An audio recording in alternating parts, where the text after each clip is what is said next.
अस्सलाम वालेकुम दोस्तों, welcome to my channel easy learn lab. दोस्तों आज हम बात करने जा रहे हैं दुनिया के 10 मशहूर चोरों के बारे में जिन्होंने माजी पर अपनी शनाख्त बनाई है। उससे पहले कि अगर आपने मेरा YouTube channel easy learn lab subscribe नहीं किया है तो जल्दी से सब्सक्राइब करके साथ वाले बेल आइकन को प्रेस कर लें तो इसी तरह की वीडियोस आप तक पहुंचते रहें। दोस्तों चोरी और चोर तो बरसों से रहे हैं, जब तक महंगा या कीमती सामान रहा है ऐसे लोग आए हैं जो उससे चोरी करना चाहते हैं। घरों, ट्रेनों, बैंकों, अजायब घरों, गैलरियों और स्टोरेज यूनिटों सबको चोरों का निशाना बनाया गया है। ये चोर रात को या कभी कभी दिन भर की रोशनी में आते हैं और महंगे सामान चोरी करते हैं। दोस्तों कुछ चोरों के बारे में जानना दिलचस्प होगा जो अपनी स्कीमों से तारीख को बदल चुके हैं। तो हम शुरू करते हैं अपना काउंटडाउन। नंबर 10 पर है डोरिस पाइन। ये दुनिया की सबसे बदनाम जमाना जेवरात चुराने वाले चोरों में से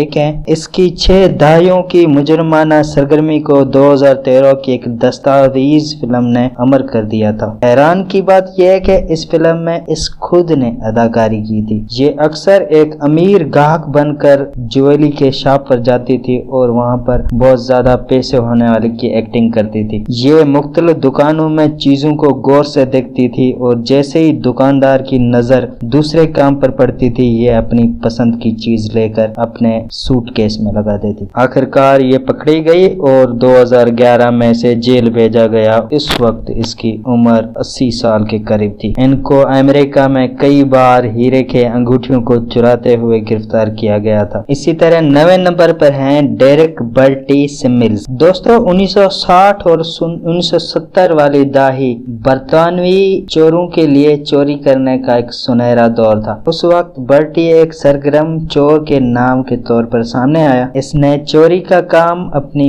15 साल की उम्र में शुरू किया था। दोस्तों इसने 1970 में एलफोर्ड बार्कले बैंक की ब्रांच में 2,37,000 पाउंड की इसने चोरी की, जो उस टाइम का बहुत बड़ा रिकॉर्ड था। वहां से फरार होकर लंदन के आबाई इलाके पेरिस और उसके बाद कोस्टा डेल सोल में छुप गए। इसकी खोज कई अखबारात के जरिए की गई। आखिरकार इसने अपने आप को 1974 में ब्रिटिश पुलिस के हवाले किया। इसे अंडरवर्ल्ड वाकफकारों के लिए एतराफ जुर्म साबित करने में मदद के एवज इस्तना दे दिया गया। वो पहला सुपर गिरास था जो मुतैद इंतकाम के बावजूद 2008 में कुदरती वजूहात के बिना पर फौत हो गए। और नंबर 8 पर है कार्लिस गगासिन। ये एक आईवी लीग तालीम याफ्ता एदाद व शुमार और इम्कानात में PhD के साथ साथ फौजी ऑफिसर भी थे। इसने कभी भी जुर्म करने का इरादा नहीं किया, लेकिन अपने फारिग वक्त में ये मजाक में डकैती की सीरीज की मंसूबाबंदी करते थे। अगरचे पेंसिल्वेनिया के रहने वाले एक सजा याफ्ता कमसन मुजरम ने फ्राइडे नाइट बैंक डाकू केस से बदनाम जमाना साख तैयार करना शुरू कर दी। ये अपनी अक्सर डकैती जंगल के करीब छोटे कस्बों में करते थे। डकैती अंजाम देने पर वो खौफनाक मास्क पहनकर वहां से फरार हो जाते थे। इसे 2002 में गिरफ्तार किया गया और तहकीकात में तावन करने पर इसकी सजा को 115 साल से कटकर 17 साल कर दी गई। अब गोगासीन दूसरे कैदियों को कैलकुलस की तालीम देते हैं। दोस्तों 7वें नंबर पर हैं फ्रैंक एबिगनाल जूनियर। पकड़ सकते हो तो पकड़ो के नारे लगाने वाले फ्रैंक एबिगनाल जूनियर एक तैयारे के पायलट, एक डॉक्टर, एक वकील और एक जेल ऑफिसर की नकल करने के बाद इसको बाला आकर 1969 में फ्रांस में गिरफ्तार किया गया। कुछ साल सजा काटने के बाद उसे अमेरिका के हवाले किया गया। 1974 में अपनी पैरोल के बाद फ्रैंक ने सिक्योरिटी मुशीर के से जायज कैरियर का आगाज किया और बाद में वो FBI और दीगर सिक्योरिटी इदारों के साथ मिलकर काम करते रहे। इसी तरह मशहूर चोरों की लिस्ट में 6 नंबर पर हैं अल्बर्ट स्पेगरी। दोस्तों ये घोड़े सवारी और स्टाइलिश के तौर पर जाने जाते थे। इस पर शुरू में एडोल्फ हिटलर की फोटो अपनी दीवार पर लगाने का इल्जाम था। 1976 में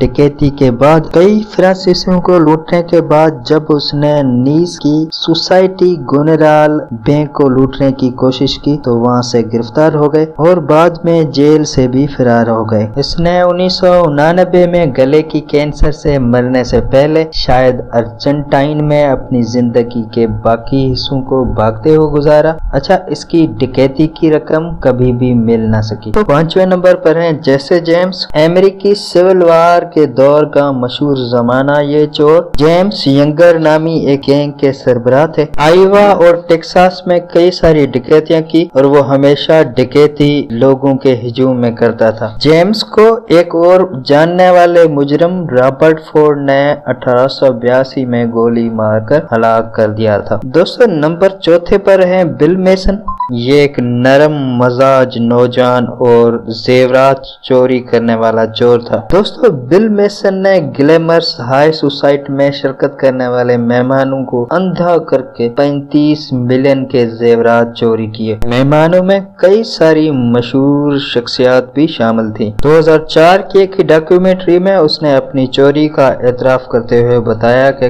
किसी तरह उसने चोरी किया हुआ ओलंपिक का गोल्ड मेडल वापस किया। इसने 2004 में दी न्यूयॉर्क टाइम के साथ एक इंटरव्यू में चोरी के पछतावे का इकरार किया। दोस्तों, मशहूर चोरों की लिस्ट में वीरपन तीसरे नंबर पर है। ये एक हिंदुस्तानी डाकू थे जिसने 2004 में स्पेशल टास्क फोर्स के हाथों अपनी मौत से कबल पुलिस गिरफ्तारी से बचने के लिए तकरीबन 30 साल गुजारे थे। दोस्तों, ये शुरू में हाथी के दांत और संदल के लकड़ी के मशहूर स्मगलर थे। दोस्तों, इसने कई पुलिस अफसरान और कई मुकामी शहरियों को हलाक किया जिसमें उसे पुलिस के मुखबर होने का शुबा था। 2090 की दहाई के आखिर और 2000 की अवाइल में वीरपन ने मुतैद एला सियासी और सकाफती शख्सियात को अगवा करके तावान भी लिया। अगरचा हजारों अफराद ने उसकी आखिरी रस्मात में शिरकत की, लेकिन वो हिंदुस्तान में एक इंतहाई मुतनाज़ा शख्सियत है। दोस्तों, विंसेंजो पेरुजिया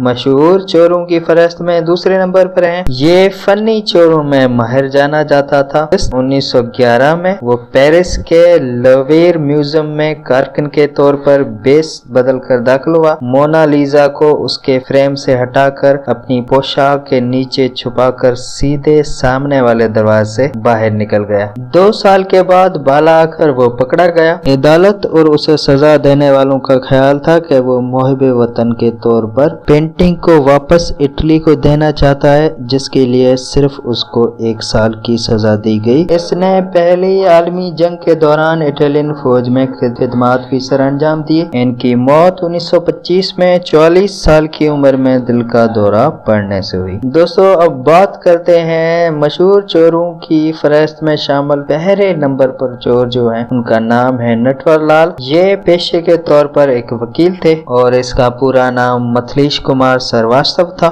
ये एक हिंदुस्तानी चोर थे जिसने 50 से ज्यादा उर्फी नाम पैदा किए। ये ताजमहल, लाल किला, राष्ट्रपति भवन और पार्लियामेंट को बार बार फरोख्त करने के लिए जाना जाता है। इसने सैकड़ों लोगों से करोड़ों रुपए धोखे से लूटे। वो कई बार जेल से फरार हुए और उनकी मौत 2009 में हुई थी, जबकि उनके भाई का दावा है कि उनका जनाजा 1996 में किया गया था। मुझे उम्मीद है कि ये वीडियो आपके लिए इन्फॉर्मेटिव रही होगी। आपसे दरख्वास्त है कि इस पे कमेंट करें, लाइक दें और शेयर करें। Thank you.